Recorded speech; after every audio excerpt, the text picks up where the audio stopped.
எவ்வளோ நாள் ஆனாலும் பரவால்ல. நாங்க வெயிட் பண்ணி வாங்கிக்கிறோம். நீங்க முதல்ல பாப்பாவ பாருங்க அப்டின்ட்டு ஒவ்வொரு கஸ்டமரும் என்கிட்ட சொல்லும்போது அவ்ளோ ஆறுதலா இருந்தது. எல்லாரும் எப்படி எடுத்துப்பாங்கன்ட்டு ஒரு பக்கம் பயமா இருந்தது. அதனால ரீஃபண்ட் பண்ணிடலாம்னு டிசைட் பண்ணிட்டேன். ஆனா ஒவ்வொருத்தர்கிட்டயும் சொல்லும்போது நீங்க ஃப்ரீ ஆயிட்டு எனக்கு பொறுமையா பண்ணி குடுங்க இதான் சொன்னாங்க. நானும் ஒரு மதர் தான். அதனால அந்த பெயின் எனக்கு தெரியும் அப்டின்னாங்க. இத கேட்கும்போது எனக்கு ரொம்ப ஆறுதலா இருந்துச்சு. 3 to 4 டேஸா வந்து பாப்பாவ அட்மிட் பண்ணியிருந்தோம். இப்போ கூட்டிட்டு வந்தாச்சு. இப்போ அவளுக்கு ஓகேவா இருக்கு.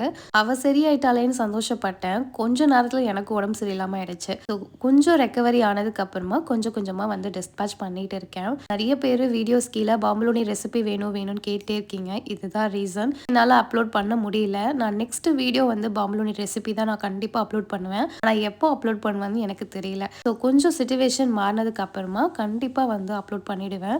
இந்த ரீசனால தான் என்னால போட முடியல. அதனால புரிஞ்சுப்பீங்கன்னு நெனைக்கிறேன். உங்களுக்கு ஏதாவது பாம்புலோனிஸ், முட்டை மிட்டாய், ப்ரௌனி, ப்ளாண்டி வேணும்னா வாட்ஸ்அப் பண்ணுங்க. பாய்.